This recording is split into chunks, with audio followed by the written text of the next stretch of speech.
એ છે કે નગરપાલિકાનું પાણી સરકારે અને મહીપરીમાંથી આવ્યું છે. અહીં રાજુલા ડેમ છે, આ ચારે બધું સોર્સ છે. તો સિંચાઈનું પાણી ધાતવડી ડેમમાં જ વારંવાર શા માટે લેવામાં આવે છે અને અમને દબાવીને પાણી લઈ લેવાનો પ્રયત્ન શા માટે કરવામાં આવે? અમારી ડેમ છે, નગરપાલિકાને અમે પાણી આપીએ, પણ અમારા ફ્યુઝ ગેટ આ 20 વર્ષથી પડી ગયા છે. એમાં માટે કોઈએ ધ્યાન નથી દીધું. ચીફ ઓફિસર સાહેબને અમે વિનંતી કરીએ છીએ કે બેન, તમે મહિલા છો, તમે કોઈના હાથો બની અને ખેડૂતો અન્નદાતા છે જગતના, એને અસામાજિક કહેવાનું છોડી દો. અમે એમ કહીએ છીએ બેન, તમે માફી માંગી લો, નહીંતર આવતા દિવસોમાં અમે ચીફ ઓફિસર સાહેબ માફી નહીં માંગે તો એમના પણ આવેદન દઈ અને નગરપાલિકા સામે આંદોલન કરશું. ખેડૂતોને ખરેખર સિંચાઈના પાણીમાં ઘટ પડે છે.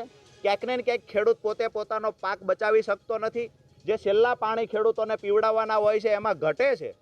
આ પ્રશ્ન હોવા છતાં તંત્ર દ્વારા, નગરપાલિકા દ્વારા એમના અમુક મળતિયાઓને લાભ ખટાવવા માટે થઈ, જે કોન્ટ્રાક્ટરો છે એને ફાયદો થાય એના માટે થઈ, અને કંપનીઓને અને જીઆઈડીસી વિસ્તારમાં જે વધારાનું પાણી આપવા માટે થઈ અને ક્યાંક ને ક્યાંક હજુ આ 2 લાઈન હોવા છતાં ત્રીજી લાઈન નાખવાના પ્રયત્ન થઈ રહ્યા છે. આવનાર દિવસોમાં જો તંત્ર દ્વારા આને આ જ રીતે ખેડૂતોને હેરાન કરવામાં આવશે અને ખેડૂતોના સિંચાઈના પાણીમાંથી પાણી ચોરી અને કોઈ કંપનીઓને આપવાના જો પ્રયત્ન થશે તો ખેડૂતો ગાંધી ચિંધ્યા માર્ગે જેવડી પણ લડાઈ લડવાની થાય એ લડાઈ લડશે.